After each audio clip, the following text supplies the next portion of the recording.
Je vois un post sur Facebook, avis de disparition. Et là, c'est mon fils. Donc, j'étais même pas au courant. Qu'est-ce qui se passe avec Florian? Il a reçu un coup de téléphone. Il est parti en pleurant et il n'est jamais revenu. Tout le monde me disait, je l'ai vu, je l'ai pas vu. Là, c'est lui, c'est pas lui. Et moi, tellement content que je qu'à croire tout le monde. Je pense que il a fait un petit point sur sa vie, arrivé à 26 ans, et c'est à ce moment-là, je dis peut-être qu'il déclenche et il dit je veux vivre vraiment le plus simple possible. Après, ça reste encore une supposition. J'ai certains amis là-bas qui vont être beaucoup plus directs, qui me disent ton fils, il est parti à l'eau, il est noyé. Bonjour à toutes et à tous, j'espère que vous allez bien et que vous continuez d'apprécier les entretiens de cette nouvelle chaîne YouTube Olivier Delacroix officiel. Bien évidemment, je vous invite à vous abonner, continuez à vous abonner. N'oubliez pas de cliquer sur la petite cloche si vous voulez être mis au courant de la nouvelle vidéo qui paraît tous les samedis autour de 15 heures. Et puis, n'hésitez pas non plus à nous rejoindre sur Twitch et sur TikTok, puisque nous sommes le lundi, le mardi, le mercredi et le jeudi en direct de 20h à 23h pour parler de vous, de nous, sur Twitch et sur TikTok de 20h à 23h. Vous le savez, cela fait plusieurs années que j'ai réalisé des films sur les disparitions inquiétantes. Je me suis rapproché de plusieurs familles et j'ai été sensibilisé par ce que vivaient ces familles, car c'est un véritable cauchemar lorsque un être cher disparaît du jour au lendemain. Aujourd'hui, nous recevons Cyril. Bonjour Cyril. Bonjour. Qui va nous raconter dans quelles circonstances son fils Florian a disparu il n'y a pas si longtemps que ça, puisque nous remontons à septembre 2025, le 14 septembre 2025 exactement. Et Cyril va nous raconter donc dans quelles circonstances Florian a disparu, mais surtout voir de quelle manière aujourd'hui la recherche s'organise et dans quelles circonstances Florian a disparu. Bien évidemment, ça va être important d'étudier chaque détail, mais surtout de voir qui peut aujourd'hui apporter des précisions sur cette disparition inquiétante. Vous le savez, ces familles, je vous l'ai dit, vivent un véritable cauchemar et vous êtes important dans ces histoires car aux quatre coins du monde, vous avez pu être témoin de quelque chose. L'ère du numérique, aujourd'hui, nous permet de diffuser partout dans le monde. Et cette histoire, vous allez voir, elle a eu lieu loin de chez nous, en Indonésie. Cyril va nous le raconter, mais je sais que vous êtes énormément de Français, Françaises à vous rendre dans cette partie du monde. Alors bien évidemment, Cyril va nous expliquer qui était son fils ou qui est son fils, parce que on espère bien évidemment que même Florian va voir cette vidéo. Mais si vous avez été témoin de quoi que ce soit, n'hésitez pas à nous communiquer les renseignements nécessaires. Vous pouvez aussi, vous le savez, puisque nous travaillons en collaboration avec l'application BlackTrack, vous pouvez aussi écrire à BlackTrack. Et je vous précise un détail important, c'est que vous pouvez témoigner de manière anonyme sur BlackTrack, aussi bien qu'avec les autorités policières ou de la gendarmerie française. Parce que vous êtes souvent... vous avez peur de témoigner parce que vous avez peur d'être impliqué tout de suite dans une affaire. Alors qu'aujourd'hui, vous pouvez témoigner totalement anonymement. Le combat, donc, s'engage pour la famille de Florian et nous recevons aujourd'hui son père, Cyril. Merci d'être avec nous aujourd'hui, Cyril. Avant toute chose, faisons la connaissance de Florian. Quel jeune homme est-il quelques semaines ou quelques mois avant qu'il parte, je crois, pour un périple qui l'emmène en Thaïlande, puis en Australie et puis en Indonésie? Florian est un jeune homme très gentil, qui aime tout le monde, qui n'a pas d'ennemis, il faut le savoir, il n'a pas d'ennemis. Tout le monde autour de lui l'estime, il aime tout le monde. C'était un garçon qui a toujours le sourire, qui est prêt à aider tout le monde. Il est gentil. Et jusqu'alors, c'est un bon garçon. On a travaillé ensemble pendant des années. Et arrivé un moment, il m'a dit qu'il essayait, qu'il voudrait vivre au soleil toute l'année. Et il avait choisi comme destination au départ la Thaïlande. Vous êtes originaire du Var. Du Var, tout à fait. Donc, vous goûtez, en tout cas, Florian goûtait au soleil du Var et il a voulu peut-être prolonger l'été. Aussi, et moi qui adore la Thaïlande, je suis allé très souvent en Thaïlande depuis des années, je lui ai transmis ce goût et la pratique aussi du sport qu'on faisait ensemble et qu'on fera ensemble, je l'espère, à nouveau, qui est la boxe thaïlandaise, entre autres. Il pratiquait la boxe thaïlandaise. Il pratiquait aussi la boxe thaïlandaise et nous sommes très proches. Et du coup, au quotidien, on faisait des footings, on allait à la salle de sport, on allait s'entraîner à l'étranger ou en France ensemble. Voilà. Donc, c'était votre passion commune. Entre autres. Que vous partagez tous les deux, père et fils. Il part, à quel moment il part pour la Thaïlande? Alors, il part en Thaïlande en décembre. Et donc, il vend tout ce qu'il avait en France. Il part avec quelques économies pour trouver un boulot et vivre au départ simplement en Thaïlande. Et il me dit, moi, je ne vais pas attendre 40 ans ou la retraite pour aller vivre au soleil. Donc, je veux y aller maintenant. Et c'est un garçon de base très optimiste, très intelligent et persuadé qu'il allait réussir à trouver quelque chose en Thaïlande. Bon, en même temps, j'ai envie de vous dire qu'à cet âge-là, tout se tente. Oui. Je connais aussi bien la Thaïlande et il y a beaucoup d'expats là-bas qui ont des hôtels, des restos, des bars. Aussi. Et que Florian pouvait représenter quelques atouts pour trouver du boulot. Oui. Oui, il était tout à fait confiant, mais très vite, il s'est aperçu que c'était quand même compliqué de se faire une place là-bas, suivant le boulot qu'on a. Parce qu'après, quand on est maître d'hôtel, boulanger ou pizzaiolo, c'est différent. Oui. Mais après, des vendeurs, on préfère embaucher un vendeur local qui va coûter 7 fois moins cher qu'en France. Donc, ça a très vite été compliqué pour lui. Il est resté quand même 3 mois là-bas. Et après, il m'a dit, je reviens travailler avec toi. Je dis, oui, mais c'est pour qu'après, au bout de 6 mois, tu repartes. Il faut savoir ce que tu veux. Donc, il avait un plan pour travailler en Australie, grâce à des connaissances.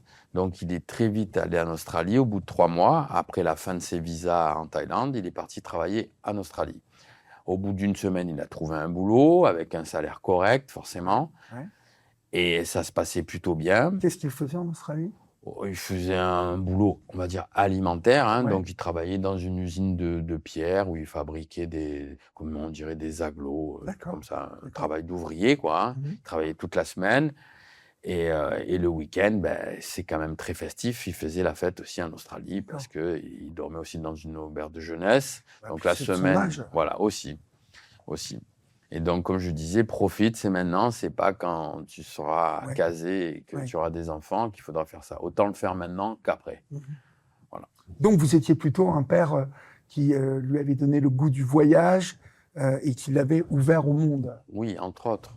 Entre autres, et puis je dis toujours, il faut que tu fasses quelque chose qui te plaise. Donc aujourd'hui, sa voie, c'était ça. Il avait plein de projets, même sur l'Australie. Et donc il est redescendu, donc il a commencé à travailler en Australie en mars. Et en mois de juillet, il est redescendu en France pour pour aller au mariage de son meilleur ami. Et qui plus est, fêter son anniversaire, ses 26 ans, le 10 juillet. Il est reparti fin juillet et là, quand même, ça lui a fait un petit haut le cœur de revoir sa famille, ses proches, ses amis. Et il est resté 3 semaines, j'ai pas eu trop le temps de le voir. Il allait à gauche, à droite. Et il m'a dit, je serais bien resté encore juillet, août, septembre. Je dis, non, tu es en train de redépenser tout ton argent. Retourne travailler en Australie. Et après, on se verra à l'étranger ou tu reviendras dans quelques mois. Donc, il est reparti, il repart en Australie. Après, là-bas, visiblement, ça se complique un peu. Il se cherche un peu, il ne sait plus trop. Il vous donne des nouvelles régulièrement, ce garçon? Il donnait des nouvelles régulièrement. Et même si ce n'est pas à moi, comme beaucoup de jeunes aujourd'hui, il y avait sa vie sur les réseaux. Et les derniers temps, il y avait beaucoup moins il était beaucoup moins actif. C'est ça qui m'a un peu interpellé. D'accord. Et donc, je l'ai contacté. Je lui ai dit, dis-moi si tu vas bien. Je vois plus rien, tu postes plus rien. Et là, il me dit, une demi-heure après, il m'envoie un message. Il me dit, écoute, t'inquiète pas, papa, je suis à Bali pour quelques jours. Euh, tout va bien. Je poste plus rien. Je prends des photos, je les garde pour moi, mais tout va bien. 2 jours après, il envoie une vidéo à sa mère pour lui montrer un peu les lieux, comment ça se passait. Ouais. Donc ça, on est le 14 septembre. Donc le soir même se passe l'histoire qu'on m'a racontée quelques semaines après. Et donc là, on est le 14 septembre. Et arrivé vers le 17 septembre, je vois un post sur Facebook, avis de disparition. Et là, c'est mon fils. Donc je n'étais même pas au courant. Et je me suis dit, ils vont peut-être vite en besogne. 3 jours qu'ils ne donnent pas de nouvelles. Alors, qui poste cet avis de disparition Sa déjà? communauté d'amis qui travaillaient avec lui en Australie, dans la D'accord. fameuse auberge de jeunesse. Ils sont plein de jeunes, ils étaient régulièrement tous ensemble Ouais. et ils le côtoyaient au quotidien. Mhm. Et eux se sont très vite inquiétés de ne pas avoir de nouvelles. Parce que quand il est parti d'Australie pour Bali, à ce moment-là, psychologiquement, il ne savait plus trop où il en était dans son choix de vie. Comment vous l'apprenez ça? Par ses amis Par ses australiens? amis, à force de communiquer avec eux, du coup, les langues se délient et je commence à comprendre que finalement, l'Eldorado, c'était peut-être pas celui qu'il croyait en Australie. Donc, il part à Bali et même arrivé à Bali, il dit à sa mère qu'il envisage de travailler là-bas. D'accord. Mais lorsqu'il part à Bali, Mmh. euh, ses amis vous décrivent un Florian qui ne sait plus trop où il en est ou qui se cherche. Que vous disent-ils de son état d'esprit? Il était un peu perturbé, un peu agacé, il avait besoin de souffler, de se retrouver. Lui-même disait qu'il avait besoin de se ressourcer et de D'accord. se retrouver. Le choix de Bali, comment vous l'expliquez, vous, Alors, le Cyril? choix de Bali, c'est très simple. Il travaillait donc à Darwin, qui est juste en face Ouais. de l'Indonésie, qui est à 1 heure et demie d'avion pour un billet coûtant aux alentours des Ouais. 100 euros. Ouais. Donc, beaucoup de jeunes Australiens viennent faire la fête l'espace d'un week-end Ouais. à Bali. C'est Je monnaie connais courante. extrêmement bien. Ça a été longtemps ma deuxième maison. Très J'ai bien. connu Bali il y a 40 ans maintenant.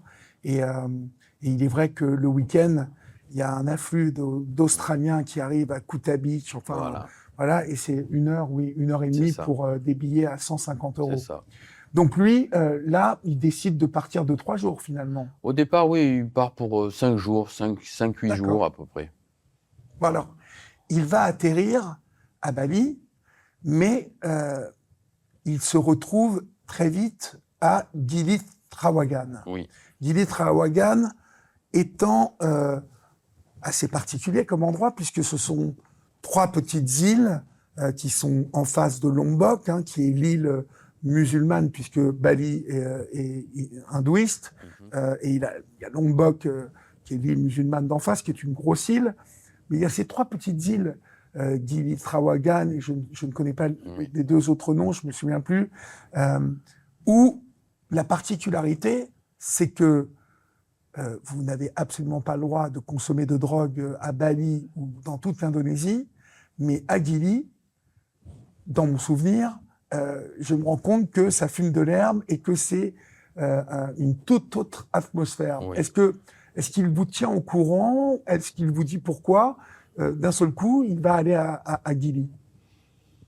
C'est pas anodin non plus, hein. Donc, moi-même, je l'avais bien mis en garde. J'ai dit, attention, si là, tu vas là, il peut se passer ça rigole pas. Fais attention, sois prudent. Oui. Donc, effectivement, il y a les 3 îles que vous citez. Il y a Gili Air, Gili Meno, Gili Trawangan. Gili Meno, c'est une toute petite île où on y va pour vraiment être au calme et faire de la plongée sous-marine. Oui. Gili Air, c'est plus familial, un peu plus le petit Saint-Tropez, on va dire. Oui. Et en face, Gili Trawangan, c'est l'Ibiza ou le je ne sais quoi. C'est l'île de la fête. C'est tout petit. Ça reste tout petit. Oui. Mais ça a bien changé. Moi aussi, j'étais allé il y a 15 ans, je n'ai pas reconnu. Ah oui. Moi, j'avais dit en 3 jours, je le retrouve. Mais aujourd'hui, tout est démesuré, tout a bien changé. D'accord. En quoi cela a changé? Eh ben, il y a beaucoup plus d'établissements, beaucoup plus luxueux, on Ah va oui, dire. d'accord. Ça reste quand même encore, typique, Oui, mais c'est bien, bien, bien organisé. Ça bouge tous les soirs à des endroits différents et effectivement, c'est l'endroit où la police locale est présente depuis peu. On a un véritable poste, de police sur Gility, alors oui. qu'avant, pas du tout. Il n'y avait pas de police avant. Non, En tout cas, maintenant, quand j'y suis allé, mmh, il n'y avait pas de oui, police. oui, pareil, il y a 15 ans. Oui, Aujourd'hui, il y a un vrai poste de police avec, leur système de travail. Ils travaillent 6 jours sur 7. Ils ont un seul jour de repos, ces gens-là. oui, Je vous dirai pas pour la somme d'eux, parce que c'est dérisoire. Sinon, j'y serais resté, j'aurais travaillé avec eux, du coup, hein, puisque je veux très bien sympathiser avec eux. On a oui. travaillé en étroite collaboration. C'est des gens vraiment ouverts, vraiment qui sont là pour venir en aide et beaucoup plus proches et à l'écoute que malheureusement nos policiers français ou gendarmes, D'accord. entre autres. Donc vous voilà, enfin, Florian est à Gili Trawangan, Mhm.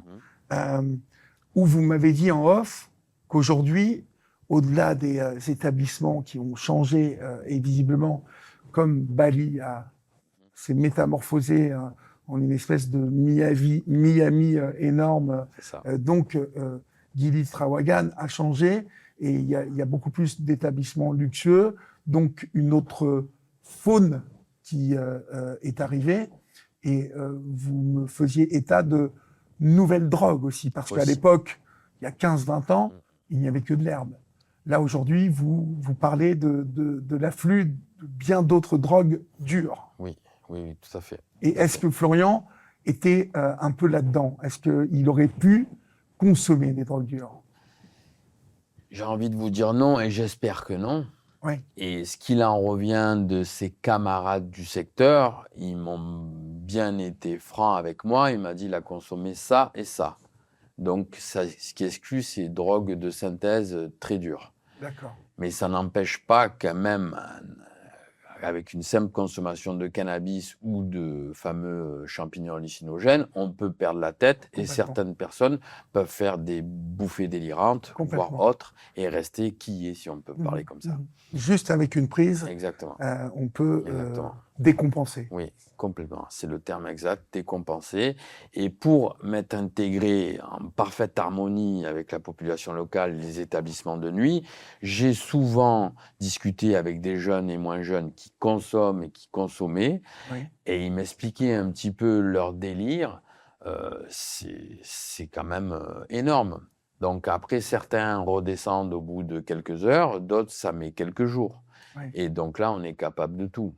C'est aussi pour ça qu'il ne faut pas exclure le nombre de noyades qui Oui. sont pas forcément. Je me souviens, Mm. alors voilà, ça fait 15 ans que je n'ai plus mis les pieds à Bali, mais je me souviens quand même avoir goûté à leurs champignons. Mhm. Euh, C'était extrêmement euh, violent, Puissant. puissant, Mm. parce que bon, alors tout était organisé de manière, c'était très encadré, un peu à la manière des chamans au Mexique, et c'est dans ce contexte-là que je l'ai fait. Mais j'avais trouvé ça très, très puissant, même si ça s'était extrêmement bien passé. Mhm. On ne peut pas donc mettre de côté que Florian ait pu goûter ça et que ça se soit mal passé. Aussi, il ne faut pas l'exclure. Parce que vous allez vous rendre là-bas, parce que Florian disparaît le 14 septembre. En tout cas, à partir du 14 septembre, il ne donne plus de nouvelles à sa famille. Et puis, il y a ce fameux avis de disparition de ses potes australiens le 17 septembre, donc 3 jours plus tard. Donc, ça veut dire que ses potes s'inquiètent quand même pour lui. Exactement. Vous vous rendez combien de temps après sur Alors, place? moi, je mets un peu de temps déjà à comprendre, à essayer de bien tout De gérer, rassembler les de éléments? rassembler les éléments, parce qu'au départ, Au départ, bon, sa maman a contacté de suite l'ambassade et le consul. Oui. Et le consul, ils ont mené des actions, mais qui n'aboutissaient pas forcément. Et après, j'apprends qu'en fait, la première des choses, c'était d'aller à la gendarmerie en France pour que ça fasse un appui pour le consul et l'ambassade et Oui. pour que eux après, donnent des directives à la police locale. Sans ça, il n'y a rien qui se fait. Donc, on a perdu une semaine. La première fois où je suis allé à la gendarmerie, très clairement, on m'a dit: «Monsieur, il a 26 ans. S'il a envie de disparaître, il disparaît». Le fameux droit à disparaître. Voilà. Ouais. Donc, j'entends bien, mais là, quand même, c'était inquiétant, sachant que je suis très proche de mon fils. Tout le monde le sait autour de moi. Et là, ne pas donner de signe de vie, j'ai du mal à comprendre. Ouais. Mais tout est possible, on ne sait pas. Mmh. On ne sait pas. Notamment avec ces prises de drogue. Ouais. Voilà.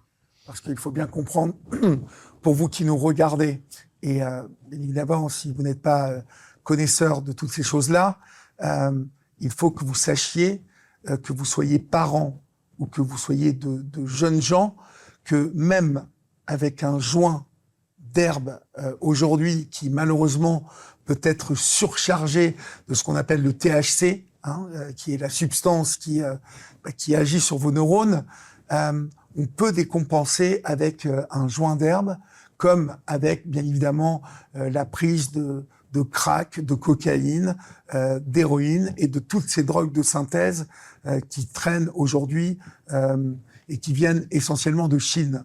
Alors, il y en a tellement eu de nouvelles que je ne vais pas vous les citer parce que je ne les connais pas. Mais en tout cas, le risque que vous prenez aujourd'hui, même en fumant un joint, c'est de décompenser. Et quand on décompense, cela peut être une entrée dans un état schizophrénique. C'est-à-dire que vous perdez le sens de la réalité et il se peut très bien que vous vous retrouviez à ne plus savoir qui vous êtes. Donc ça, il faut que vous le sachiez très bien. Si vous vous apprêtez à voyager, d'abord, la règle, si vous vous apprêtez à voyager à l'étranger, c'est que dans tous ces pays, il faut que vous refusiez toute proposition de substance que l'on vous proposera. Et puis, d'une manière générale, aujourd'hui, consommer de la drogue vous fait encourir le danger de décompenser parce que aujourd'hui, je vous le dis encore, même les drogues qui sont à fumer peuvent se révéler extrêmement dangereuses. Je voulais faire cet aparté parce que vous êtes nombreux et nombreuses jeunes à penser que vous ne risquez rien quand vous fumez un joint. Or, chaque mois, les urgences aux 4 coins du pays, en France, accueillent des jeunes qui décompensent parce qu'ils ont fumé un joint. Sachez-le. Donc, bon, il y a cette hypothèse de Florian qui, à Guilly, peut avoir pris des champignons. Mais vous mettez quand même, donc vous réunissez les éléments, vous arrivez à savoir chez qui il était, en tout cas quel était son logeur là-bas, Oui. et vous y allez combien de temps après à Guilly? En gros, j'y vais 15 jours après. Ouais, donc J'y vous y vais allez 15 assez jours rapidement, quand même. après. Pour moi, ça a été très long. Parce que c'est 15 jours avant que je décide de partir en urgence. Et qu'est-ce qui m'a fait changer d'avis et de partir au plus vite? C'est quand la personne avec qui il passait son temps sur Gili Tramangan, un petit groupe d'Indonésiens, Oui. appelle un soir, 11h, heure française, ça fait du 6h, 7h du matin de là-bas. Oui. Il appelle un peu effrayé, le monsieur, en disant: qu'est-ce qui se passe avec Florian? J'ai ses affaires, j'ai son sac à dos, j'ai son passeport, j'ai sa carte de crédit, j'ai ses affaires propres, sales, toutes ses affaires. Il était avec nous, il a reçu un coup de téléphone. Il était très énervé au téléphone. On pensait qu'il était avec ses parents en train de s'engueuler. Oui. Il est parti en pleurant et il n'est jamais revenu.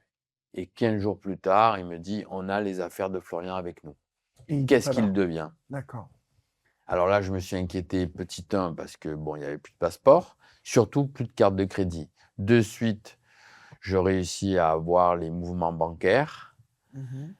qui ne bouge plus depuis le 14. Il avait une carte australienne Il avait aussi, aussi hein? une carte australienne. Alors là, avec l'Australie, on n'a jamais pu avoir la position des comptes. D'accord. Même avec un papier certifié, avec la Marianne, avec l'accord de la gendarmerie française, Rien. ils n'ont pas voulu en Australie. D'accord. Enfin, l'Australie dit qu'il faut faire une demande de la gendarmerie dit qu'ils peuvent rien faire. Enfin, tout le monde se renvoie un peu la balle et du coup, on tourne à rond, on perd du temps. Et c'est ça qui m'agace, en fait. Oui, oui, Parce qu'on a l'impression de pédaler dans le vide, en fait. oui. Donc, je me rends sur place. Dès que j'ai le gars au téléphone, il me dit, je donne les affaires à la police. Je dis non, garde les affaires, quand je viens, c'est moi qui les récupère et je te récompenserai. D'accord. Je lui dis. Parce que de ce qui se dit, on dit toujours que les policiers ils sont plus ou moins corrompus là-bas, mais ne sachant pas, je dis garde les affaires. Je vais juger par moi-même. Et cette personne, à force, a dû être harcelée par d'autres amis de mon fils. Elle n'a plus donné signe de vie.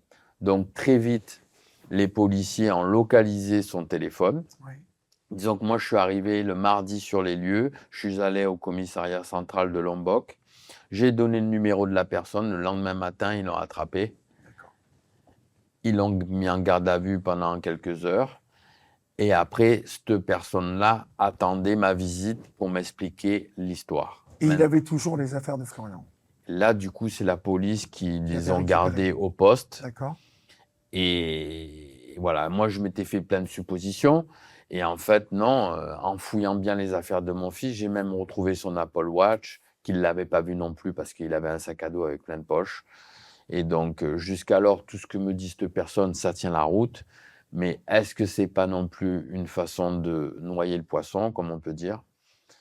Ça reste à démontrer. Alors, cette personne, elle vous raconte que le soir où elle était avec Florian, il reçoit un coup de téléphone. Oui. On est de nuit encore ou... Il commence à faire nuit, puisque à force de discussion, parce qu'en gros, j'allais le voir presque tous les jours, je lui posais des questions, j'essayais de le trouver dans des états plus ou moins corrects pour voir Oui. s'il tenait toujours la même discussion, à jeun le matin ou le soir un peu plus alcoolisé. Oui. Et il m'a toujours tenu le même discours et il me dit que c'était vers les 18h. Donc, il commence à faire nuit. il commence à faire nuit très tôt. Hein, Oui. Bali, à partir de 17h45, C'est ça. le soleil se couche très vite. Ouais. Donc, quand Florian part en pleurant suite à ce coup de téléphone... Très énervé, très effrayé aussi. Alors, effrayé? Aussi énervé, effrayé. Donc, eux, ils le voient agacé, perturbé et un peu apeuré. Donc, l'histoire, c'est pour ça que moi, je me dis, pourquoi on n'arrive pas à me donner le dernier appel qu'il a reçu? Alors, pourquoi n'arrive-t-on pas à vous donner ce dernier appel? Alors, sur les dires de la gendarmerie française, qui se tient tout à fait, c'est que mon fils n'avait plus d'abonnement avec un opérateur français. D'accord. Donc, comme ils m'ont bien expliqué, nous, on contacte les opérateurs nous fournissent la liste détaillée. Or, lui, on ne sait pas. C'est des cartes prépayées qu'on peut changer toutes les semaines, toutes les 2 semaines, toutes les 3 semaines. Et je m'aperçois au final qu'il y a une totale confidentialité sur le réseau WhatsApp ou Instagram, oui. puisque ma fille les a contactés plusieurs fois en expliquant le problème, en donnant les dépôts de plainte et de disparition. Ils disent, tant qu'on n'a pas d'avis de décès, vous n'avez pas de code. Non. Donc, c'est ce qui fait aussi le succès de ces applications. Probablement. C'est les codes, enfin, je ne sais plus comment on appelle ça, et la confidentialité assurée. C'est ce que je vous disais tout à l'heure. Toutes ces plateformes vivent sur ça, sur le fait que vous êtes sûr d'être protégé en termes de confidentialité. Et, mais là, c'est une carte prépayée d'un opérateur indonésien. Probablement. Mais vous ne savez pas lequel. Non plus. Et puis après, sur les réseaux, avec une simple connexion Wi-Fi. Oui. À savoir, oui, vrai ce qui n'est pas fait pour arranger maintenant, oui. c'est qu'il avait aussi téléchargé une pseudo-application, que je tairai le nom, qui est censée de brouiller les pistes VPN. Donc déjà, même si on essaye, avec son numéro MIE, de localiser le téléphone, on peut très bien faire croire qu'on est en Corée ou dans le Var ou à Paris, alors qu'on est en Indonésie. Et pourquoi il avait fait ça, en fait? Juste pour faire comme les copains ou parce qu'il n'avait pas de raison précise de Non, brouiller les c'était pistes? pour pas qu'on sache où il est, ce qu'il faisait. D'accord. Voilà. Enfin, D'accord. voilà. Avant sa disparition, Cyril, vous entreteniez des rapports toujours très proches avec Florian. Très, très proche. Il vous racontait sa vie. Trop même. Trop. Même des fois, je dis, n'oublie pas que je suis ton père. Mhm. Et c'est pas compliqué. Moi, j'habitais au-dessus, il habitait en bas, avec chacun son appartement séparé. Ouais. On se levait le matin, on allait courir ensemble. Quand on n'allait pas courir, on allait à la salle de sport. On faisait beaucoup de choses. J'étais au courant de toutes ses connaissances. Alors, bien sûr, c'est un garçon très intelligent et malin. Je pensais qu'il me disait tout. Il en gardait quand même un peu pour lui. Oui. Mais globalement, il n'avait pas de filtre avec moi. Mhm. Moi-même, je ne me serais jamais permis à mon père de lui raconter Oui, certaines choses. certains détails. Et il était transparent avec moi. Il me disait ouvertement, voilà, j'ai essayé ça, j'ai fait ci, oui, j'ai fait ci, oui, j'ai fait ça, oui, j'ai fait. J'allais au casino, j'ai perdu ci, j'ai perdu ça, Mhm. ou autre, où j'ai fumé un joint, où j'ai essayé ça, ou voilà. Bon, mais c'était quand même un sportif Oui, avéré. c'est ça La boxe taille, aussi. il faut une sacrée santé. Hein. Moi, vous essayez de me faire 10 secondes et je suis crevé. C'était quand même un athlète. Oui, complètement. Il adorait ça. Depuis tout petit, je l'ai mis au sport. Enfin, c'est un peu l'image que j'ai donnée à mon fils, ma fille, et qui aujourd'hui aussi font du sport. On essaie de manger bien, on essaie de tout faire. Oui. Après, ça reste un jeune, bien entendu. Il a ce besoin aussi festif, un peu de s'amuser. Mais globalement, quand vous l'écoutez, des fois c'était même agaçant. Il apprenait la vie à des personnes de 60 ans. Vous voyez ? Et plein de belles théories. Et puis maintenant, avec tous nos super influenceurs de réel Instagram Oui. qui vous apprennent comment Oui. il faut vivre, comment Oui. il faut faire, comment il faut penser. L'époque a changé. Voilà. Donc, quand vous êtes sur place, vous recueillez quand même certains détails sur son état d'esprit général. Comment se sont passés ces 3 jours sur Gili? Est-ce que il était bien, il était heureux, ou est-ce qu'il était dans cet état que vous décrivez quand il quitte l'Australie, un état un peu fragilisé?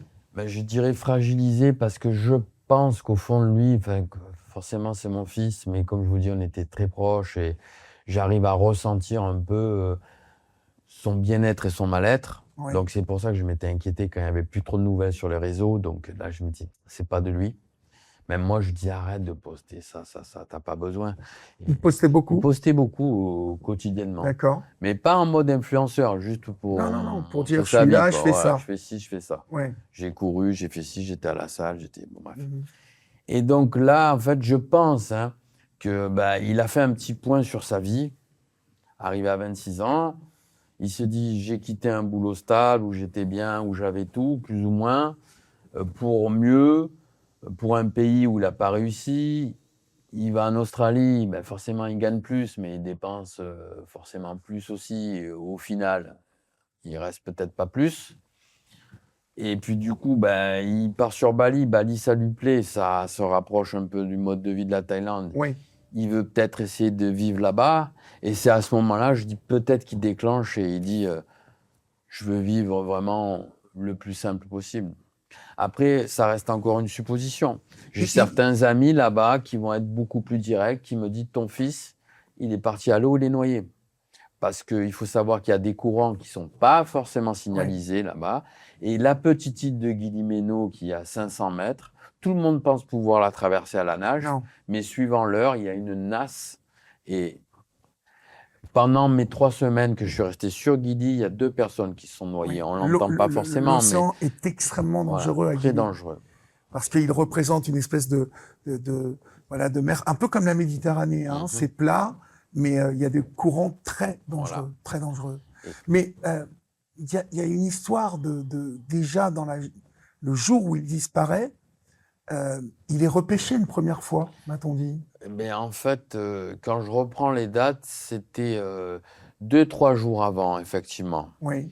Que s'est-il passé? Il a voulu aller à l'île d'en face à la nage. Et D'accord. comme c'est un bon nageur et qu'il est peut-être s'est lancé un défi, il a essayé d'aller là-bas à la nage. Il s'est Ça fait une senti trotte, hein, quand même. ça doit faire dans les 500 mètres. Ouais. C'est pas énorme, mais Non. c'est ce Oui, courant oui. qui est en plein milieu. Et donc là, visiblement, il est monté de son plein gré sur un bateau. Mhm. Ils l'ont déposé sur Guillemeno. Ils lui ont dit, tu repars pas à la nage. Il a dit non, non. Et il est reparti À la nage. dans l'autre sens. Et là, cette fois, le même bateau l'a repêché, mais là, cette fois, il était dans une situation critique. D'accord. Parce que l'après-midi, c'est comme une marée. Oui. Les courants sont violents l'après-midi. Oui. C'est là où le vent se lève. C'est beaucoup plus complexe. Et donc là, ils l'ont repêché. Et là, il s'est refermé sur lui-même. Il était un peu tremblant. Ils l'ont déposé sur l'île. Il est resté assis un moment. Et après, il était allé même au dispensaire parce qu'il avait dû attraper froid de son plein gré. Parce qu'il avait mal à la gorge, parce qu'il était enrhumé. Voilà. Est-ce que ça ressemble à Florian, ça, vous qui le connaissez bien? Le fait qu'il traverse une première fois, c'est compliqué. Il se fait donc aider par un bateau. Et euh, les, malgré ce qu'on lui dit du danger de la mer, il repart quand même. Est-ce que ça ressemble au fiston que vous connaissiez? C'est compliqué de répondre à cette question parce que est-ce que lui s'est senti un défi parce que ça semble tout à fait réalisable pour lui, Oui.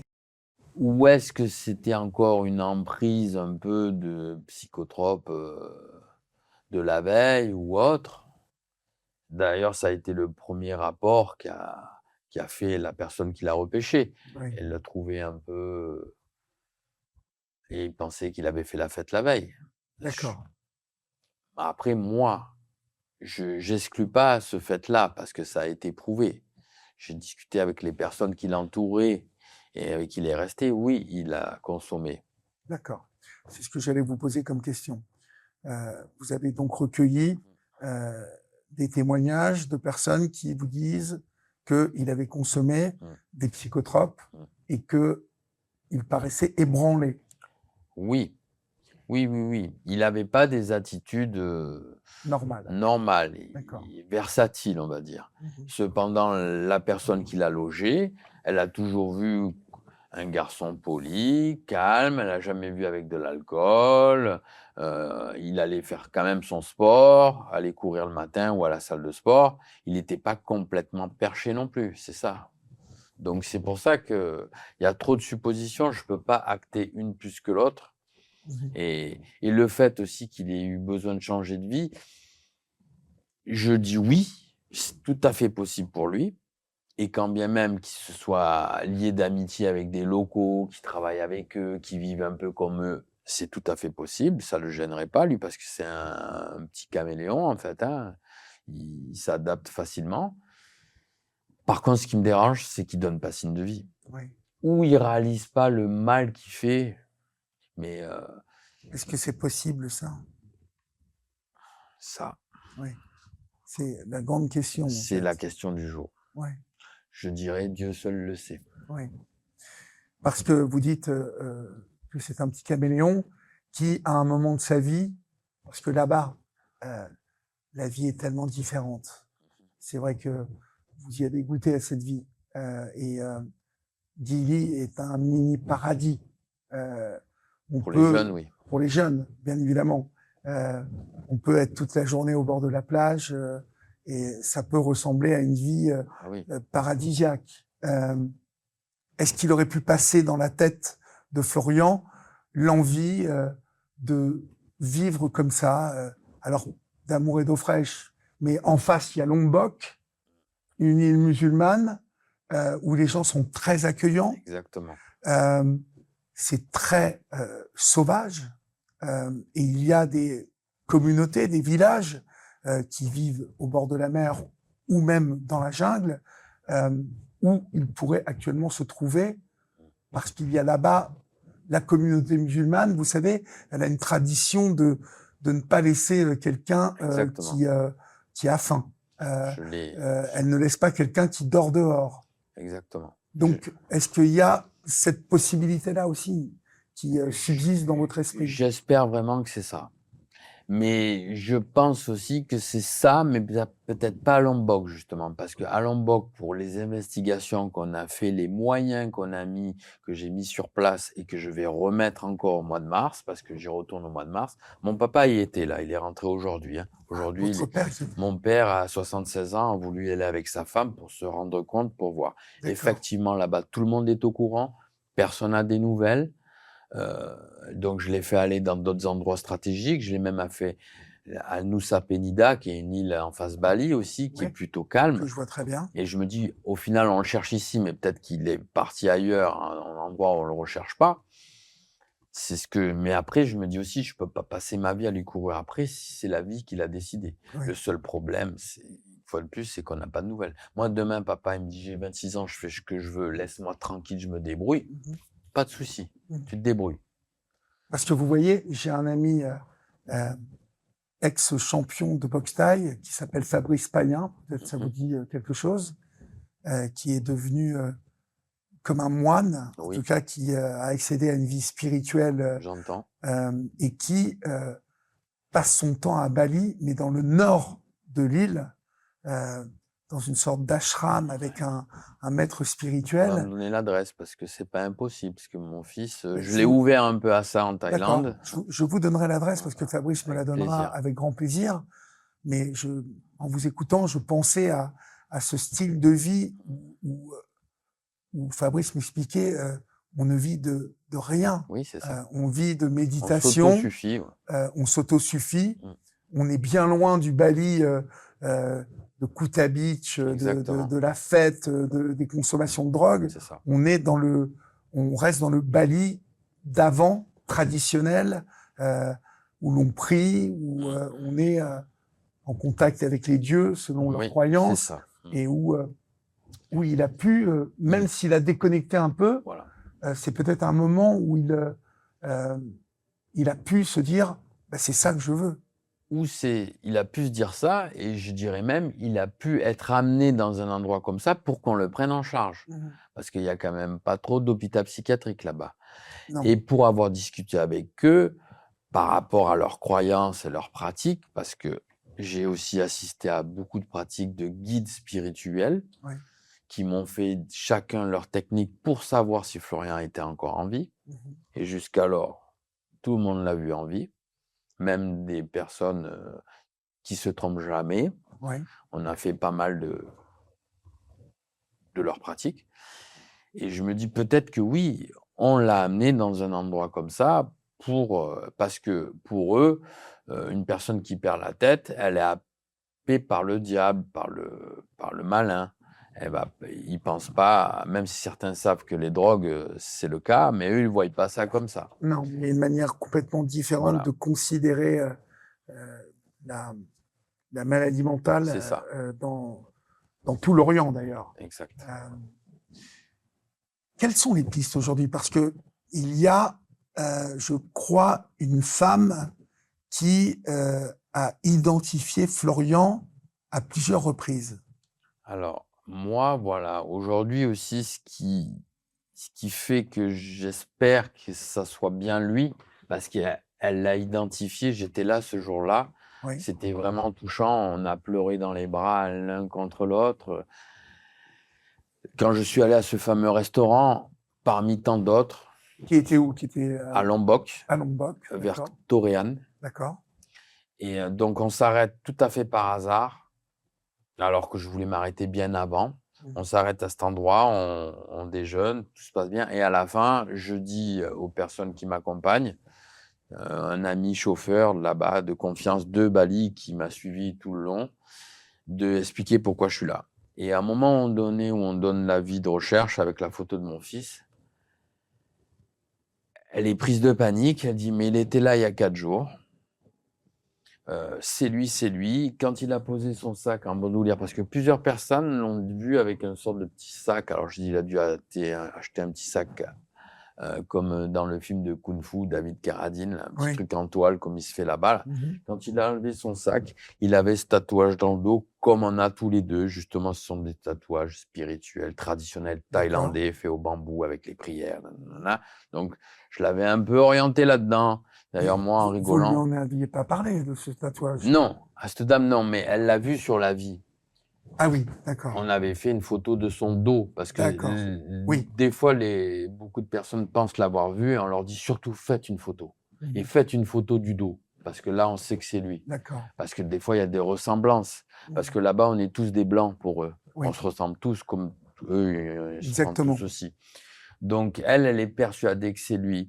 Et comme elle le décrit, elle connaît pas l'histoire. C'est pas une dame qui est sur Facebook ou sur TikTok ou autre. Ouais, ouais, ouais. Elle dit, il est venu, il m'a dit, madame, j'ai plus d'argent, j'ai perdu mon sac, mon passeport, ma carte bleue, j'ai plus rien. Elle lui a dit, assis-toi mon fils, qu'est-ce que tu veux manger? Et là, nous, au quotidien, on mange ça tous les jours. Riz poulet, madame. Et il a dit, t'en revenant, merci, c'est gentil. Et après, il est parti, malin, comme ça a marché, pour les cigarettes. Là, on lui a dit non. Non. Parce que là-bas, comme vous dites, on vous donne le gîte et le couvert Mais les pour la bonne cigarettes, cause, mais les cigarettes et tout le reste, non. Ah Ça oui. rentre pas dans le cadre. Donc cette femme, elle est formelle. Elle est formelle, elle a été interviewée, elle a Interrogée. été interrogée plusieurs fois par la police et me disent, papa, on n'est pas sûr que ce soit lui. Parce qu'il n'y a rien qui prouve. Oui. Mais moi, je me tiens à elle parce que en contrepartie, dans les villages, comme vous disiez, bien plus retirés vers Sénarou, Oui. on est allé vraiment dans la population locale. Et là, par un moment, il me dit, on a vu un étranger courir un peu grand, un peu fou de partout. T'es sûr que c'était mon fils qui avait perdu la tête? En fait, non. La police a fait son travail et 10-15 jours après, on me dit non, Cyril, c'est pas ton fils. C'est un gars qui revenait du Mont-Réjani, qui était complètement perturbé, épuisé. C'est pas ton fils. D'accord. Parce qu'à force, on se rapproche à tout. Et d'ailleurs, heureusement qu'ils étaient là. Parce que tout le monde me disait, je l'ai vu, je l'ai pas vu, non, c'est lui, c'est pas lui. Et moi, tellement content que je suis prêt à croire tout le monde. Et pour un paquet de cigarettes ou un soda, ils sont capables de vous raconter n'importe quoi aussi. Ouais. Vous avez pu compter sur une collaboration, hein, Oui. on l'entend dans vos propos, Exactement. une collaboration plutôt appuyée et sérieuse de la part des Indonésiens. Oui, et j'ai eu vraiment un appui. C'est pour ça que je regrette pas du tout d'y être allé. Et si j'avais pu y rester bien plus longtemps, malheureusement, on a des obligations en France. Et si j'avais eu un gros pécule, j'ai envoyé tout entre parenthèses et je restais bien plus longtemps. Parce que là-bas, ne serait-ce qu'avec la police locale et la population locale, toutes religions confondues, j'ai jamais ressenti autant d'entraide, de bienveillance et vraiment avec le cœur. On parle pas d'argent là, parce que tous les gens qui m'ont aidé, ils m'ont pas racketté après. D'accord. Ouais, il faut bien le savoir. Et c'est des gens qui ont rien et ils vous donnent leur part. On parle Lombok et Entre Trawagan. autres, oui. Oui. À Bali, ça se passe pas de la même Je manière. sais bien, mais à Bali, c'est bien plus européanisé, mondialisé. Et puis la police y est très corrompue. Oui, aussi. Je vous dis, j'ai vraiment bien connu et j'ai vu la différence entre Lombok, Gili, ces trois îles, voilà, entre les musulmans et les hindouistes qui sont business, ils nous voient avec $1 sur le front et rien d'autre. Quelles sont aujourd'hui quelle est d'abord votre conviction aujourd'hui à vous, Cyril? Je reste dans le flou. Je reste dans le flou parce que il y a des jours, enfin au quotidien, je reste objectif en me disant tôt ou tard, je veux bien savoir quelque chose qui va bien peut-être réapparaître parce que des histoires comme lui, c'est pas le premier non plus. À l'époque, il y avait moins de moyens, il y a des jeunes qui partaient comme ça sans me donner de nouvelles pendant 6 mois, 1 an. Mais là, lui, il a tous les moyens pour me donner des nouvelles. Il n'en fait pas. Il a tous les moyens et en même temps, si il a pété les plombs, aussi, il est peut-être plus en capacité de rien. Aussi. Vous voyez, quand on parle de ces villageois qui, à Lombok, ont vu un gars courir dans la jungle, qui redescendait du volcan, bon, eh bien, il n'avait pas de téléphone sur lui et puis dégâts qui décompensent, Aussi. il y en a dans ces pays. C'est ça. Et généralement, en plus, ce sont des Occidentaux. Oui. Donc, il peut en faire partie, Florian. Exactement. Donc, vous tendez plus vers ça. Je tends plus ça, mais je tends plus sur le fait que oui, effectivement, il pourrait très bien vivre de pas grand-chose et de s'autosuffire avec ces gens-là. J'ai Ouais. côtoyé quelques, c'est pas des tribus, mais quelques populations locales excentrées. Et j'ai vu leur vie et eux, par exemple, ils disent: «Ah mais la France, ah là là, vous gagnez de l'argent». Je dis: «Mais tu sais quoi, moi demain, je la veux ta vie. Mhm. Tu te lèves le matin, tu as les poules, les chèvres, Ouais. tu travailles dans ton champ, tu te lèves avec le soleil, tu te couches. Il y a Ouais. pas l'URSSAF, il y a pas le Non, il y a pas la TVA, il y a pas tout ça». ils Je n'ont dis rien à nous il y a envier. pas le chômage non plus, mais j'ai Non. dit: «Mais tu es bien, Mhm. tu vis simplement». Et ils ont la télé. Aussi. Oui, parce que ce sont de grands fans de foot, de cricket. Enfin Aussi. mais bon, la télé, c'est le... C'est le Graal. Voilà, c'est le Graal. Aurait-il pu choisir cette vie-là sans vous donner de nouvelles? C'est là où est toute la question. Pourquoi? Peut-être parce qu'à un moment, j'essaie d'être positif, hein, mais se dire, ça fait tellement longtemps que je n'ai pas donné de nouvelles à Aussi. mon père, est-ce qu'il ne va pas m'en vouloir? Est-ce qu'il... voilà, est-ce que... Oui, bah, surtout que bon, ben forcément, je reste son papa. Alors des fois, je culpabilise sur pas mal de mots que j'ai pu lui dire. Et j'ai toujours été derrière lui pour resserrer la vis, pour pas qu'il dérape. Ouais, Et avant qu'il parte, j'ai dit: «Fais attention, je viendrai pas te chercher, tu vas te débrouiller». C'est les mots que je lui ai dit. Donc il sait que je pourrais être très, très contrarié, très énervé. mhm, Et c'est tout ça aussi que je me fais, c'est un peu un cercle vicieux. Il est allé un peu trop loin, ou alors il va pas bien, ou il a tout perdu et un peu par fierté, par ego, il attend que ça aille mieux pour refaire surface, ou il est capable dans 6 mois de dire: «Ah, j'ai vécu des choses exceptionnelles, vous ouais, pouvez pas imaginer». ouais. J'espère, Mhm. c'est ce que j'espère. J'ai oublié de vous poser une question un peu technique.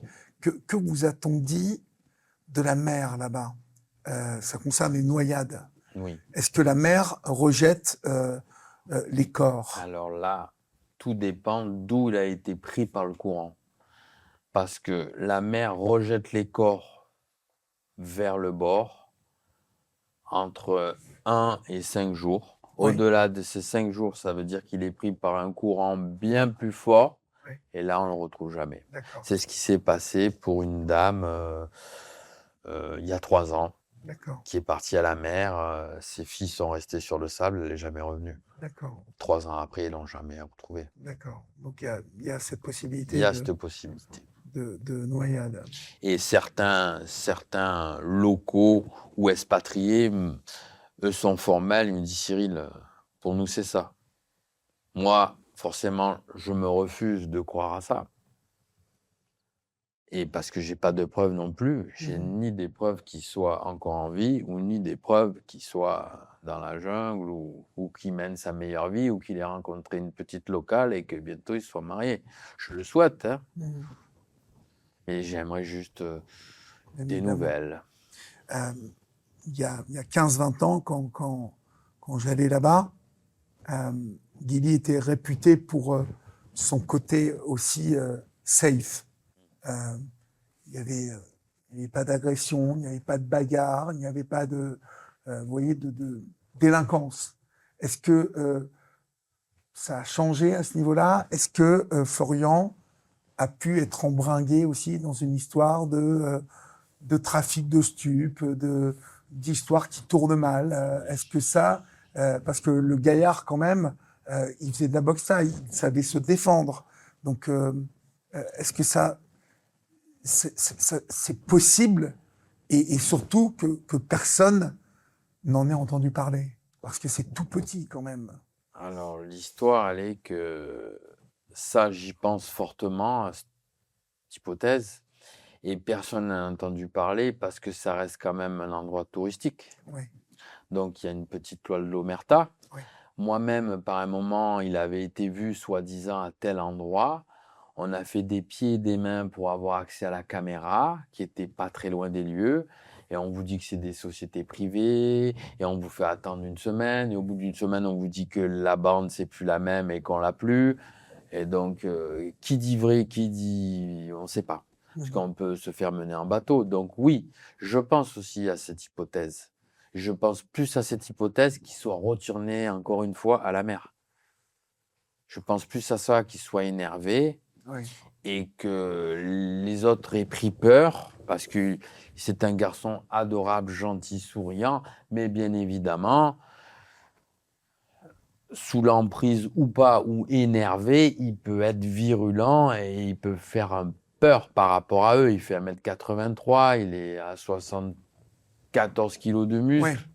Et puis, il fait de la boxe taille. Donc, Oui, après, ça ne change rien, on n'est non, pas mais des bon. surhommes non plus. Mais justement, eux, ils arrivent à 4-5, 2 petits coups de lame dans les reins, c'est terminé. Oui. Et là, on n'en parle pas. Ah ouais. Je me rappelle d'une histoire qui avait eu lieu à Kotao, que vous devez En Thaïlande, connaître, tout à fait. Très bien même. d'un couple, je crois, britannique qui avait été assassiné au final par une famille locale très puissante sur Kotao. Il y avait eu un blackout pendant des années. On a fini par trouver qui avait commis ce meurtre, mais des années se sont passées parce que justement, paradis touristique Bien sûr. sur lequel il ne faut qu'il n'arrive jamais rien. Et voilà. Donc, il Je se pense peut qu'il y ait aussi. une omerta là-bas sur Gili Trawangan et que des personnes soient au courant. C'est ce pourquoi vous y retournez de toute façon. Aussi, ouais, parce que justement, il faut que je mette un peu des points où j'ai mis des virgules, il faut que je revoie encore des personnes, d'autres que j'ai pas réussi à voir, qu'on m'a un peu fait tourner en bourrique et que j'ai pas réussi à rencontrer. Parce que là-bas, alors ça n'a rien à voir avec la mafia, mais c'est des personnes notables qui dirigent l'île Oui. et d'autres qui dirigent les 3 îles. Donc j'en ai rencontré un, tout à fait. On a raconté l'histoire et lui nous a aidés. Ça veut dire qu'il a mis au courant tous les services de sécurité, toutes les polices. Et quand j'allais dans les établissements de nuit, un signe de tête, je rentrais de partout, je faisais ma petite enquête. Et même tout le temps, il me disait, on est là, va te coucher. Le matin, j'étais là au bord des ports pour voir les arrivées au cas où. Papa, qu'est-ce que tu fais là? Repars. Donc au bout d'un moment, je me suis dit, j'ai plus rien à faire là. Je suis pas en vacances. Donc je suis rentré. Mais la personne qui nous raconte aussi l'histoire, je me dis, il faudrait peut-être que je l'interroge différemment.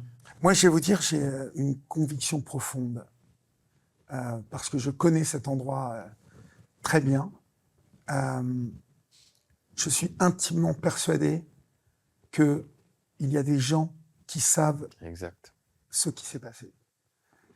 C'est impossible. Le contraire est impossible. Parce que, vous voyez, au même titre que vous allez à Essaouira, au Maroc, il y a un maillage dans la population qui fait que il arrive un truc, on est au courant. Et comme c'est une petite île, même si les choses ont grandi, qu'il y a des nouveaux établissements, la population locale, elle est au courant de tout. Est-ce que vous avez offert Oui. une récompense pécuniaire? Oui. Parce que ça peut passer par là. Exactement. Et d'ailleurs, on avait même rechangé nos avis de disparition avec la somme. Au début, on n'avait pas voulu mettre la somme. Après, on a changé la photo et on a mis la photo sans le tatouage parce qu'on s'est dit avec l'IA, maintenant, on va nous faire des montages. Et les gars qui m'accompagnaient m'ont dit, attention, tu vas être harcelé. T'es sûr tu veux donner ton numéro? Eh ben, j'ai pas été harcelé. Donc, c'est ça aussi qui m'inquiète. Parce qu'à la fois, ça m'inquiète et à la fois, je me dis, On n'a pas joué de moi, on m'a pas raconté non plus n'importe quoi. Il y a personne qui m'a... Il y a une ou deux personnes. Ah oui, on l'a vu vers là-bas. Alors on nous envoyait à gauche, à droite, mais il n'y avait pas de preuves. Mais quand on leur demandait des preuves ou qu'ils étaient interrogés un peu plus sérieusement par la police locale, ils me disaient non, non, laisse tomber, laisse tomber. Et en aucun cas, on m'a amené en bateau où on a essayé de me soutirer de l'argent. Mais la récompense, même je la double, je la triple, c'est pas ça le souci. Ouais. C'est que moi, je veux juste savoir. Ouais. On en revient toujours au même. Mmh. Donc, je passe mon temps à me faire des idées, des suppositions. Et souvent, on me dit, mais comment tu fais, comment tu fais, comment tu fais? Alors, je fais preuve de résilience. J'ai un certain état d'esprit, j'ai des outils auxquels je travaille pour faire face. Mais au quotidien, tous les jours, il n'y a pas une personne qui me demande des nouvelles. Il n'y a pas quelqu'un qui veut savoir, Bien sûr. que ça soit sur un réseau ou autre. Et par bienveillance ou par curiosité, mais je leur dis, mais si je savais quelque chose, mais je passerais sur TF1 si vous voulez, il n'y a pas de souci. Mais je ne sais rien. Je ne sais rien. C'est ce qui est le pire à vivre finalement. C'est ça, C'est quand on ne sait rien. Vous ne manquerez pas de nous tenir au courant. parfaitement. Vous repartez quand, là, maintenant? Je repars le 2 mars. Le 2 mars. Et pour combien de temps vous repartez? Je repars un mois jusqu'au 31. D'accord. Tout cela, en plus, engendre pour vous des frais. Comment vous faites? Vous fermez votre affaire quand c'est comme ça? Alors là, justement, j'ai été aidé au début. Et ben, c'est pour ça aussi que j'ai mis du temps avant de partir, parce que je me dis comment je fais, comment je fais, comment Ben je oui. fais. Alors, il s'était ouvert une cagnotte Litchi Oui. qui m'a bien aidé Mhm. et qui m'a permis là-bas de bien mettre en place une belle équipe et pouvoir avoir les moyens pour loger tous ces gens, pour Oui. nourrir tous ces gens, Oui. pour voilà. Ah ouais. Même si c'est des petites sommes, mais le tout cumulé, ça finit par faire une somme. Mhm. Voilà. Donc, je remercie toutes ces personnes qui m'ont aidé, les commerçants, les riverains de mon entourage. Mais là, je pars avec mes deniers personnels. Je vais partir beaucoup plus simple, mais je pars tout seul cette fois. Je pars ni avec mon frère, ni avec mes amis. Je pars seul. Et j'ai besoin d'y aller seul cette fois. D'accord. Cette fois, je pars pas dans l'inconnu, même si je connaissais déjà le pays, mais 15 ans avant, c'est pas celui que j'ai retrouvé. Et donc, j'ai des bons contacts là-bas avec des locaux, des expatriés et de la police aussi. Oui. Au quotidien, on est en contact. Et, Et il faut toucher les bonnes personnes que vous n'avez pas Exactement. réussi à toucher la première fois. entre autres, enfin en toucher d'autres Ouais. aussi. Mhm.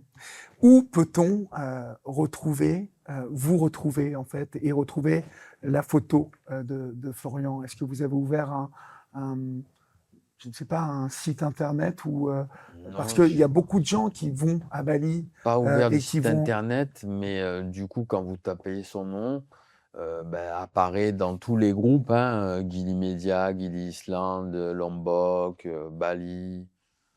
Florian Segond. Hein, Segond, ça s'écrit S-E-G-O-N-D.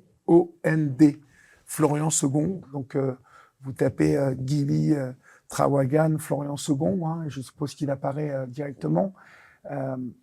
Vous êtes nombreux et nombreuses dans les semaines qui viennent et dans les mois qui viennent. Vous allez vous rendre sans doute en Indonésie. J'espère que vous aurez la chance de voir Lombok, de voir Gili Trawangan, Gili Meno, Gili Air. Mais dans cette partie-là de l'Asie, peut-être croiserez-vous Florian. Donc, n'hésitez pas à vous manifester auprès de nous. N'hésitez pas à vous manifester aussi auprès de l'application BlackTrack, qui a contribué bien évidemment aujourd'hui à la venue de Cyril sur ce plateau. BlackTrack, je vous le rappelle, accueille des familles, accueille aussi des sociétaires, hein, des gens qui veulent aider à retrouver ces personnes disparues ou contribuer à enquêter sur des affaires non élucidées. BlackTrack collabore avec Olivier Delacroix officiel sur cette partie disparition, mais soyez attentifs parce que il y a toujours de l'espoir. Je vous dis ça parce que, vous savez, j'ai tourné 4 films sur les disparitions. Et il m'est arrivé parfois de penser que j'étais en train de faire témoigner des parents. Et moi, je pensais que la personne disparue était morte. J'en étais même intimement persuadé. Eh ben, je me suis trompé. Par moments, il s'est révélé que ces personnes sont réapparues 1 an, 2 ans, voire 3 ans plus tard. Et vous pouvez aller vérifier. Hein. Vous savez qu'il y a une chaîne YouTube dans les yeux d'Olivier. Donc, il y a toujours de l'espoir dans ces histoires de disparition. Et vous pouvez contribuer, juste avec un peu d'attention, à repérer peut-être Florian à un moment où vous traversez une rue, où vous êtes dans un restaurant. Donc, n'hésitez pas, vous revenez vers nous, ou vous revenez vers Black Track. Et puis, bien évidemment, nous communiquerons à Cyril les infos. Merci beaucoup, Cyril, d'être venu. Merci à vous. N'hésitez pas à nous donner des nouvelles. Et Avec puis, plaisir. bien évidemment, on vous souhaite tout le bien. Et surtout, la seule chose qui soit souhaitable dans cette histoire, c'est que Florian soit toujours droit sur ses 2 cannes et qu'il soit quelque part heureux à respirer le bon air de l'été qu'il veut toujours prolonger dans sa vie. C'est la fin de cet entretien. Merci d'être resté avec nous. N'oubliez pas de vous abonner sur Olivier Delacroix officiel. N'oubliez pas de cliquer sur la petite cloche qui vous indiquera la sortie de la prochaine vidéo. Vous pouvez aussi nous retrouver la semaine sur Twitch et sur TikTok, où nous sommes présents le soir de 20h à 23h. On y aborde tout un tas de thèmes de société et on parle de vous, de votre vie,